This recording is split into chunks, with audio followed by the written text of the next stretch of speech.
Hello everyone, today we are going to learn basic Ibis pen tutorial how to color with Lasso. So if you want to create color with Lasso, you can go to special icon, click at this icon and go to the settings. After it you can choose the Lasso field.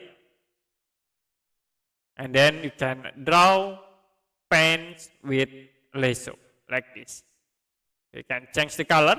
I will click at this point and I will set color into blue color and you can draw again color with Lasso. Okay, that's it for basic ibispaintx tutorial how to color with Lasso. If you have any question about tutorial, you can comment below this video.